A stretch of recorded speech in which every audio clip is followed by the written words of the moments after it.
Welcome back everyone. Today's video topic is the standards for model airplanes in the year 2020.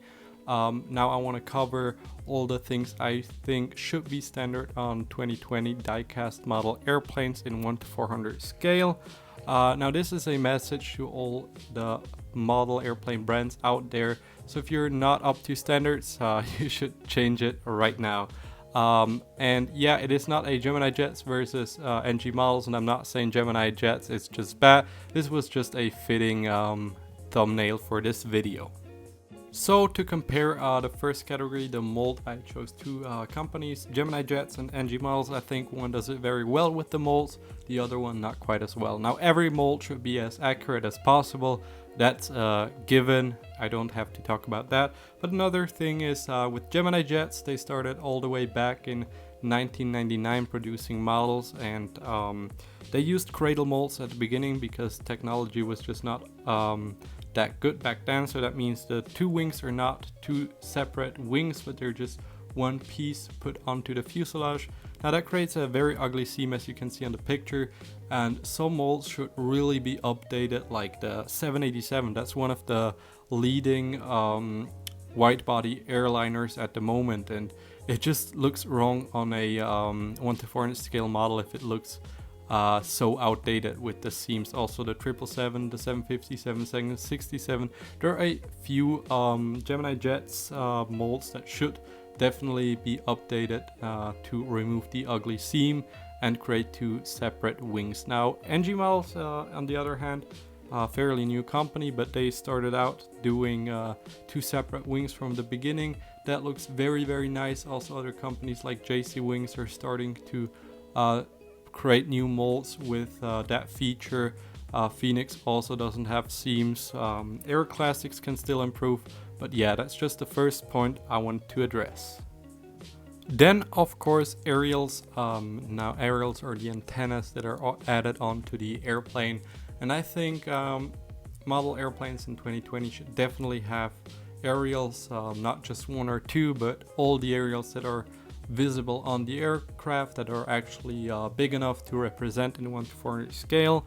Now Air Classics does not do that. Basically all the other companies do, but again with Gemini jets, a lot of time they are a little bit too big, or they're just not attached that nicely, as you can see on these images.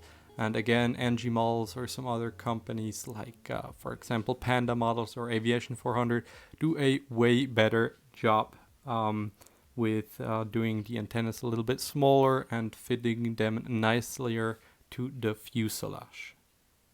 Then the next thing I want to talk about is the printing on the model. Now the printing in general, delivery, that's another given. It should be printed on realistically, looking like the real thing, of course.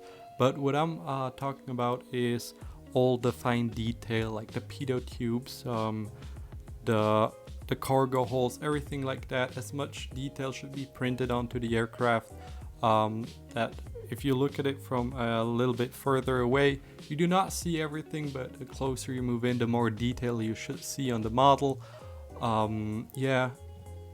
NG models does it quite nicely. They have a lot of detail.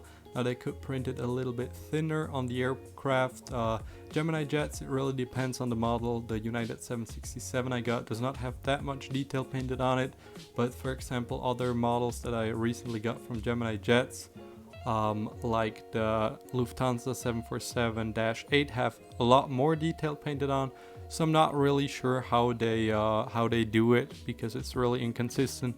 But I think every good model in 2020 should have detail finally painted on or printed on to the model. Now those were the three main talking points, I would say, but the video is not over yet. A lot of you might say, well, what about rolling landing gear or tilting landing gear? And it is a nice feature to have, but in my opinion it is not really relevant to the model. You don't need to have rolling landing gear. You're not gonna play with this or roll it around.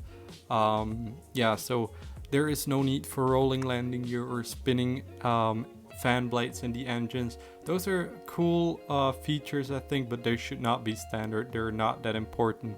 And moving on to the future, I think we should have 3D We should have 3D beacon lights like Aviation 400 already has, like little red gemstones on the aircraft for the beacon lights, which looks amazing. I have one model from Aviation 400 that looks amazing, so that's something coming for the future, I guess.